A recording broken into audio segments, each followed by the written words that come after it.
Amazon just updated their AI content policy. Let's talk about it. Welcome back to my channel. If you're new here, I'm Latoya Nicole, and I help women just like you publish books that sell. Today, I've got some important news to share with you if you're an author or an entrepreneur, or if you're interested in publishing your book soon. So I was minding my business, as I love to do. I got this email from the content team saying that I needed to update one of my categories because my coloring books can't be in the art therapy and relaxation category, although the coloring book is to help you relax. So I'm not really sure. Nevertheless, they sent the email saying that I needed to update it. Well, actually, they said they had already updated it, but I've been through this before with them. Last time they had told me they had already updated something, my account got terminated still. But that's not what this video is quite about.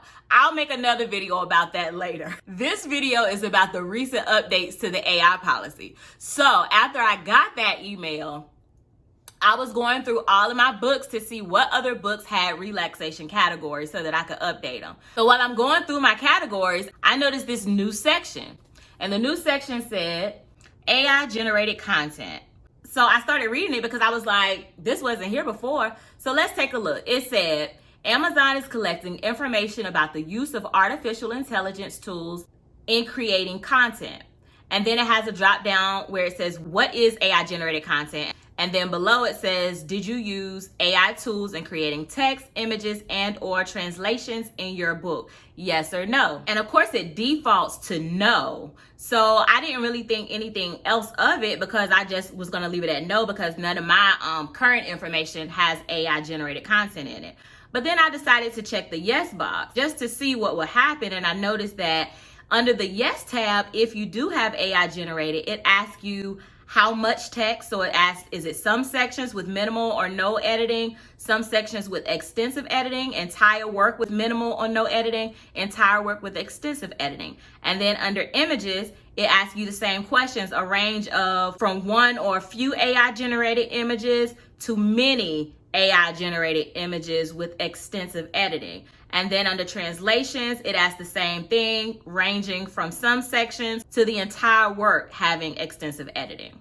So what does this even mean, right? Essentially, Amazon is distinguishing between two types of content, AI generated and AI assisted content. AI generated content refers to text, images, or translations that are created entirely by AI generated tools. So that means if you've been using Midjourney to create your images, y'all, side note, I just started using Midjourney, and listen, I think I'm a pro now. Look at some of these images I've been creating, y'all. Listen. I asked my email list, I was like, y'all like these images or not? And they was like, yeah, we like these images. So then I was like, do y'all want to learn how to create the images? Or do y'all want me to put the images in a book for y'all? They was like, book, I want to learn. Book, I want to learn. Listen, it was a tug of war, so I'm going to have to do both. But anyway, let's stay on track with this AI generated tool. So even if you generate images on Midjourney and make substantial edits afterwards, let's say you create the images on Midjourney, but you add text to it, or you do some type of edit to it. I know sometimes people might, people that know how to actually edit images, I've seen them sometimes maybe if they do an image of someone who doesn't have earrings on, they may add earrings or they may add a necklace to the image, or they may change the hair up a bit or the facial structure.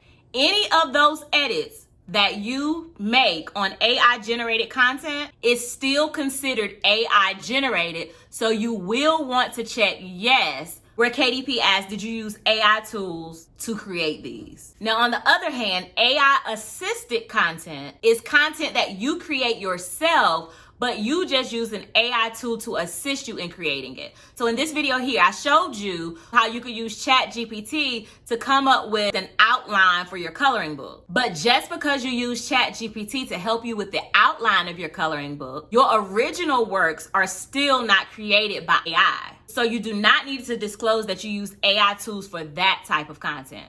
Currently, you only have to inform Amazon of AI generated content when you're publishing a new book or when you're making edits to a current book like I was doing today. But if your books are already listed, it's not saying that you have to go in and change those books.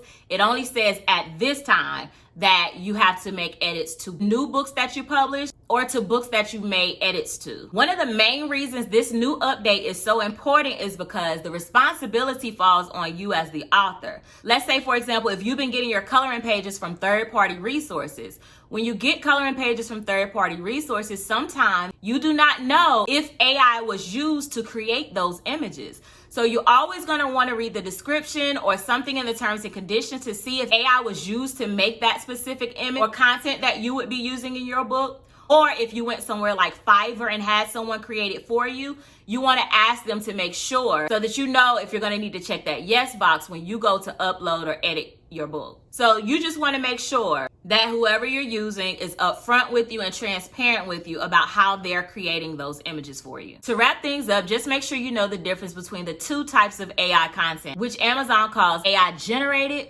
versus AI assisted. And I encourage you to visit your bookshelf. If you want to find out more, you can just go to the paperback content section and then you'll scroll down and that's where you will see the AI generated content. And I'll leave the link below as well for the updates, just so you can review them and stay abreast of them. Now, if you like this type of content, go ahead and give the video a thumbs up and make sure you leave a comment and subscribe. Also, if you're ready to publish your book, download my free publishing guide that walks you through the process of publishing your book on Amazon KDP. Until next time, bye-bye.